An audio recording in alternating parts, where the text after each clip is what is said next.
In the last 2 years, our population has grown really fast, like baby boom fast. And increasingly, bad actors like fake colleges and big chain corporations have been exploiting our immigration system for their own interests. So we're doing something major. We're reducing the numbers of immigrants that will come to Canada for the next 3 years. Today, I'm going to let you in on what happened, where we made some mistakes, and why we're taking this big turn. There are two kinds of immigration in Canada. The one you probably think of most is permanent immigration, like when families come to Canada to settle and call it home. Every year, the government determines the right number of permanent residents that we want to admit. That's how it's been done for decades. But a plan that only talks about permanent immigration misses the other pathway, temporary immigration. Temporary residents are people who come to Canada for a limited time, like international students, temporary workers, and so on. They come to work a job or go to school. When the job is done or when they finish their degree, most return home. Some apply to stay as permanent residents, but most return home. So back to this year's plan. Historically, Canada's annual immigration plan just looked at permanent residents. The number of temporary students and workers that we admitted each year was left to the demands of the economy. It was usually a small proportion of our population, so it's never been a part of the long-term immigration plan. But after the pandemic, our economy came roaring back quickly, and we needed a lot of workers fast.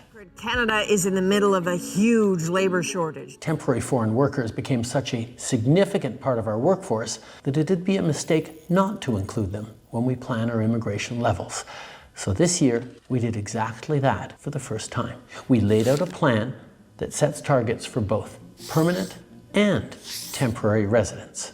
This way, we're getting the full breakdown of people coming into our country so we can prepare the homes and infrastructure needed to support them. Like I said, immigration is based on demand. When we set our targets, we look at every province and territory.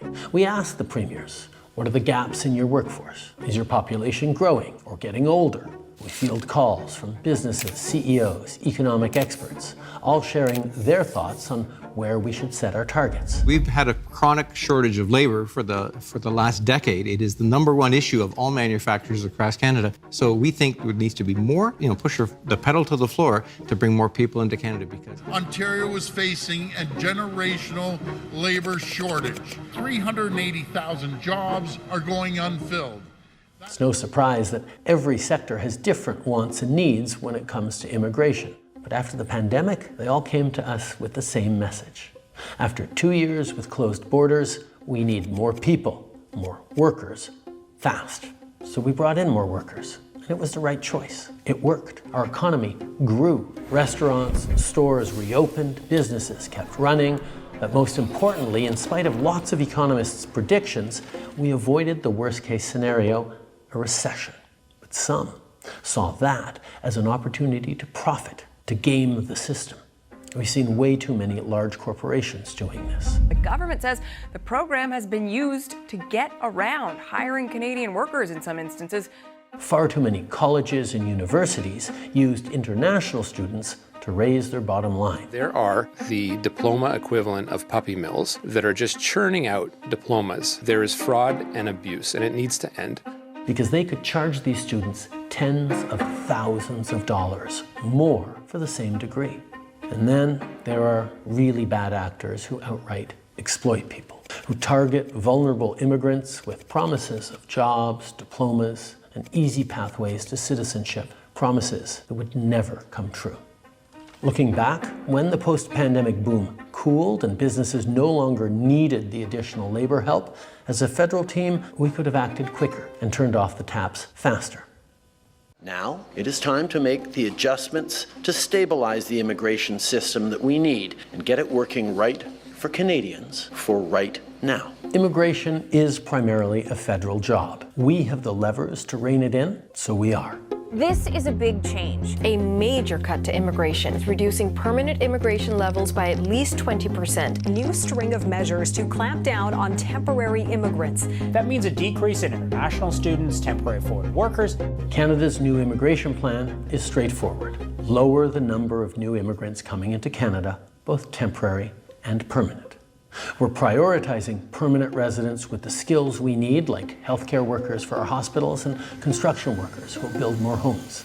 And those temporary residents who are already in Canada, some will apply to stay in Canada as permanent residents. Since they're already here, established and working, the added pressure put on communities is very low. Or they'll leave Canada when their temporary residency expires, reducing our population. Some temporary residents may turn to our asylum system when their visa expires as a shortcut to stay in Canada. Those claims will be analyzed and processed, and if their claim fails, they'll be sent home. Between the amount of people coming and going, we'll effectively pause population growth for the next 2 years.